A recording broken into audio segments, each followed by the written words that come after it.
স্ফুটনাঙ্কের মানের ক্রমহ্রাসমানে সাজিয়ে পাই carboxylic acid আর COH এর স্ফুটনাঙ্ক সবচেয়ে বেশি, তারপর অ্যালকোহল আর ওএইচ এবং তারপর অ্যালডিহাইড আর সিএইচও। তো এই ক্রমটা আমরা এক্সপ্লেন করে দেখি যে কেন এরকম হলো, অর্থাৎ কার্বক্সিলিক অ্যাসিডের স্ফুটনাঙ্ক সবচেয়ে বেশি কেন, অ্যালডিহাইডেরই বা সবচেয়ে কম কেন, আর অ্যালকোহলই বা তাদের দুজনের মাঝামাঝি জায়গায় কেন অবস্থান করছে। কার্বক্সিলিক অ্যাসিডে দেখো ওএইচ বন্ধনটি যেমন পোলার, তো এখানে এইচের মাথায় ডেল্টা প্লাস ও এর মাথায় ডেল্টা মাইনাস। আবার এই সিও মূলকের অক্সিজেন পরমাণুও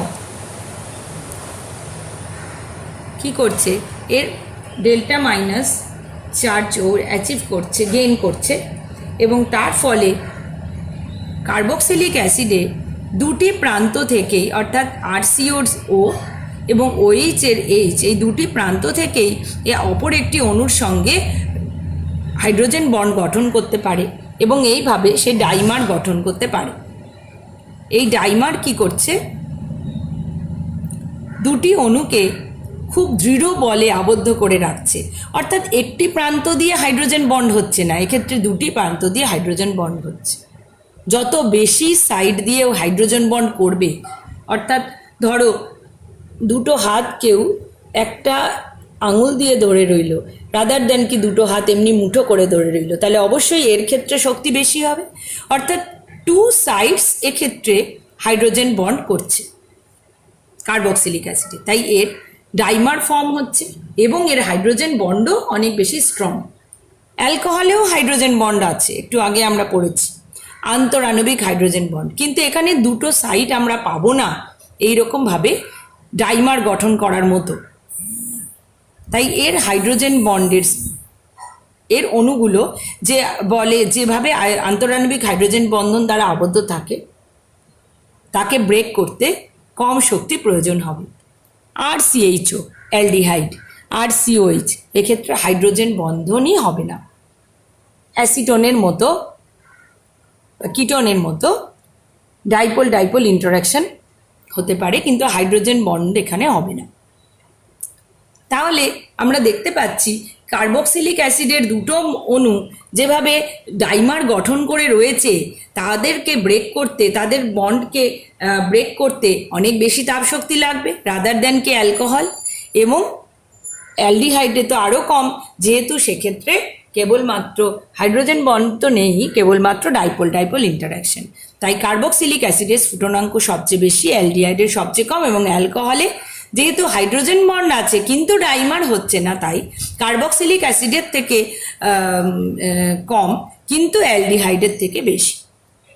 ডাইমার প্রসঙ্গে আর একটা প্রশ্ন খুবই ইম্পর্টেন্ট, তোমরা পরীক্ষায় হামেশাই পাবে, why does acetic acid dissolved in benzene and show a molecular weight 120। অর্থাৎ আমরা একটা এক্সপেরিমেন্ট করতে গিয়ে দেখছি যে কার্বক্সিলিক অ্যাসিডকে ডিজলভ করেছি, তো দেখছি যে সেখানে তার মলিকুলার ওয়েট দেখাচ্ছে 120। কেন এত ওর মলিকুলার ওয়েট শো করছে? তার কারণ হচ্ছে কার্বক্সিলিক অ্যাসিড হামেশাই ও কীভাবে রয়েছে না, ও ডাইমার ফর্ম করে রয়েছে। ডাইমার ফর্ম করে ও তো অ্যাসোসিয়েটেড হয়ে রয়েছে, ঠিক যেমন এইচএফ এর দুটো অণু অ্যাসোসিয়েটেড হয়ে রয়েছে ছিল থাকে, আমরা পড়লাম। তো অ্যাসোসিয়েটেড হয়ে থাকার জন্য ওর মলিকুলার ওয়েট, ওর ডাইমারের যে মলিকুলার ওয়েট সেটাই আমরা পাব, তাই ওর হাই মলিকুলার ওয়েট শো করবে। H2SO4 H3PO4 এদের আণবিক ভর সেম, কিন্তু এক্ষেত্রেও দেখো H2SO4 এর স্ট্রাকচারে আমরা দেখব সালফারের সাথে দুটো OH বন্ড, তো এই দুটো OH বন্ড দিয়ে ও অপর একটি সালফার অণুর সঙ্গে, অপর একটি সালফিউরিক অ্যাসিডের অণুর সঙ্গে দুটো সাইড দিয়ে ও হাইড্রোজেন বন্ড করতে পারছে। OH একটা পোলার বন্ড, OH একটা পোলার বন্ড, এবং এর অপর একটা সালফিউরিক অ্যাসিডের অণু কল্পনা করলে আমরা দেখছি তার এই দিকে আমরা দুটো অক্সিজেন পাচ্ছি উইথ লোন পেয়ার, তো দুটো সাইড দিয়ে ও হাইড্রোজেন বন্ড করতে পারছে। কিন্তু ফসফরিক অ্যাসিডে আমরা দেখব তিনটে OH বন্ধন রয়েছে, এবং সেই তিনটে OH বন্ধনের সাহায্যে প্রতিটা অণু ফসফরিক অ্যাসিড তিনটে সাইড দিয়ে ও হাইড্রোজেন বন্ড করছে, অর্থাৎ number of hydrogen bonds per molecule হচ্ছে 3, এখানে 2। ঠিক যেরকম আমরা কার্বক্সিলিক অ্যাসিডে দেখেছিলাম ডাইমার গঠন করছে দুটো সাইড দিয়ে, তো এক্ষেত্রেও যেহেতু ফসফরিক অ্যাসিডে অধিক সংখ্যক হাইড্রোজেন বন্ড হচ্ছে পার মলিকিউল, তাহলে তার জন্য এর স্ফুটনাঙ্ক বেশি হবে সালফিউরিক অ্যাসিডের থেকে। তাহলে এক্ষেত্রেও কিন্তু মোলার মাস ডিটারমিনিং ফ্যাক্টর হলো না, হাইড্রোজেন বন্ধনই কিন্তু ডিটারমিনিং ফ্যাক্টর হলো। এদের দুটোর ক্ষেত্রেই আন্তরাণবিক হাইড্রোজেন বন্ড, কিন্তু যেহেতু নাম্বার অফ বন্ডিং সাইট এর ক্ষেত্রে 3, এর ক্ষেত্রে 2, তো যেখানে বেশি বন্ডিং সাইট হবে তাদের ব্রেক করতেও তারা অনেক বেশি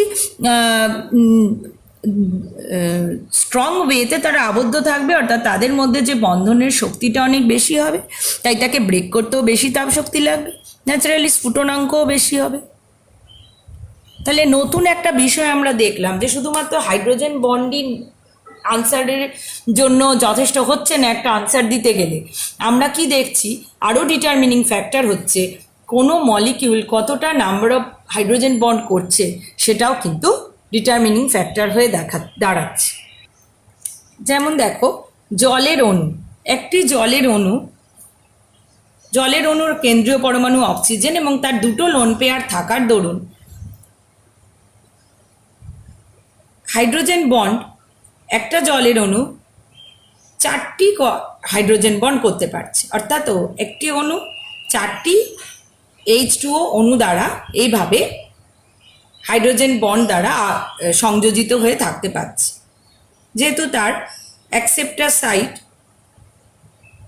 হচ্ছে বেশি। কিন্তু অ্যামোনিয়ার যেহেতু একটা লোন পেয়ার আছে, তাই ও কেবলমাত্র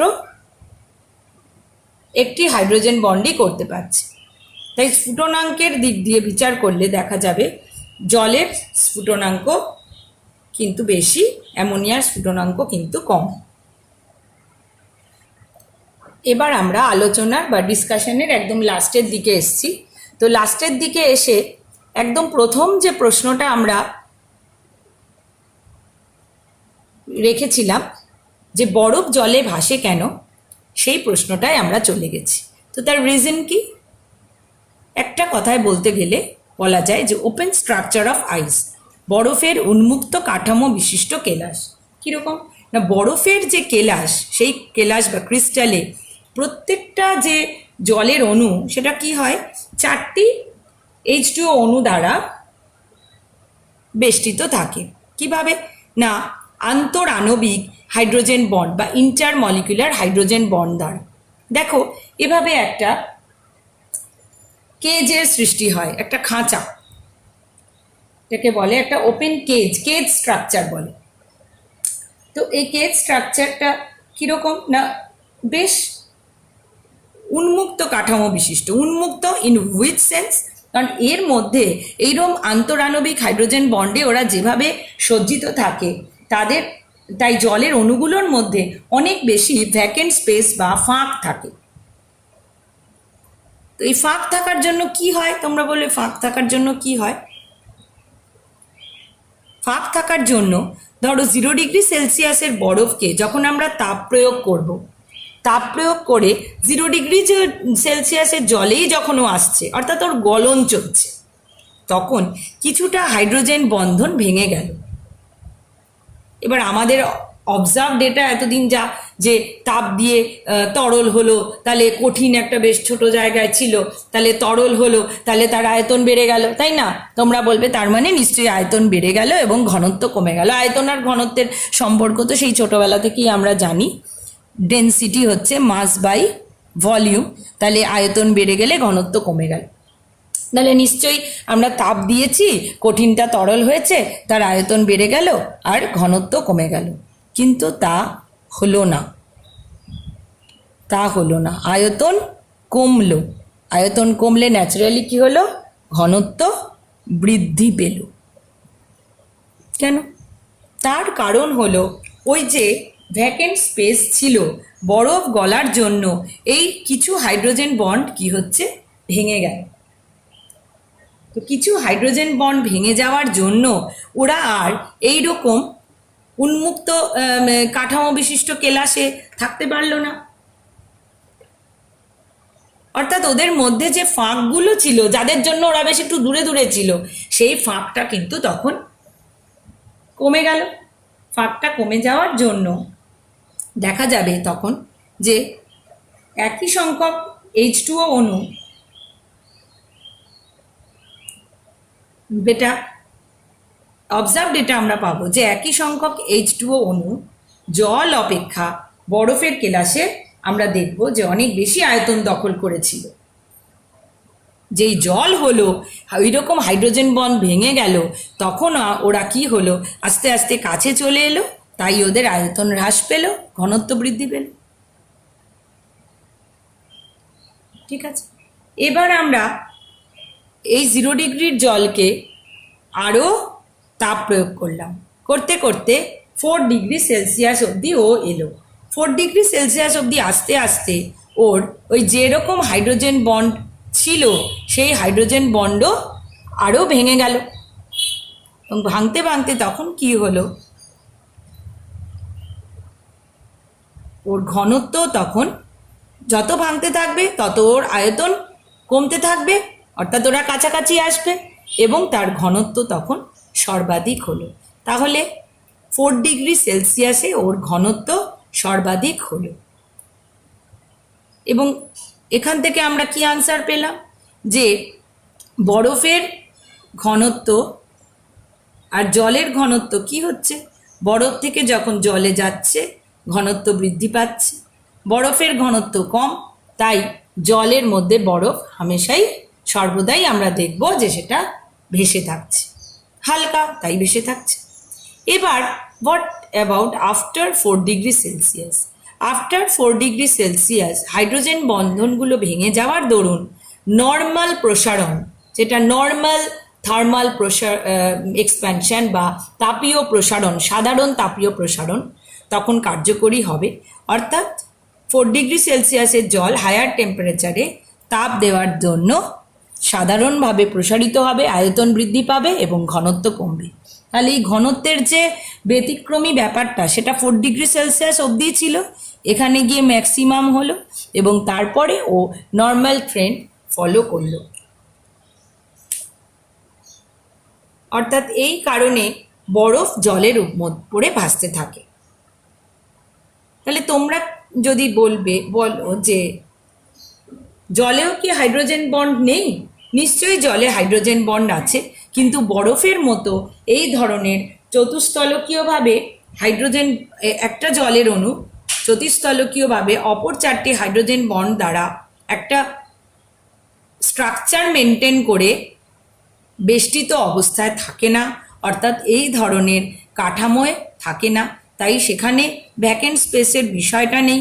ভ্যাকেন্ট স্পেস থাকার জন্যই তাপ প্রয়োগের পরে কিছুটা হাইড্রোজেন বন্ড যখন ভেঙে যায় তখন যে আয়তন জুড়ে ছিল সেই আয়তনটা আস্তে আস্তে কমতে থাকে, কমে গিয়ে ঘনত্বকে বৃদ্ধি করে এবং এই পুরো বিষয়টা অর্থাৎ এই ব্রেকিং অফ হাইড্রোজেন বন্ডস চলতে থাকে 4 ডিগ্রি অবধি।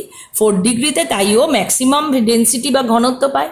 তারপরে it will follow the normal rule, অর্থাৎ সাধারণ তাপীয় প্রসারণ, তখন আয়তন বৃদ্ধি পাচ্ছে এবং ঘনত্ব কমছে। সো আপাতত আমাদের হাইড্রোজেন বন্ড নিয়ে ডিসকাশন এইটুকুই। আরও অজস্র প্রশ্ন আসবে, অজস্র প্রবলেমস আসবে। আমরা নেক্সট মলিকুলার অরবিটাল থিওরি পড়ব এবং যা পড়েছি সেগুলো থেকে আরও অনেক কোয়েশ্চেন অ্যান্ড আনসার ডিসকাস করতে থাকব। Thank you.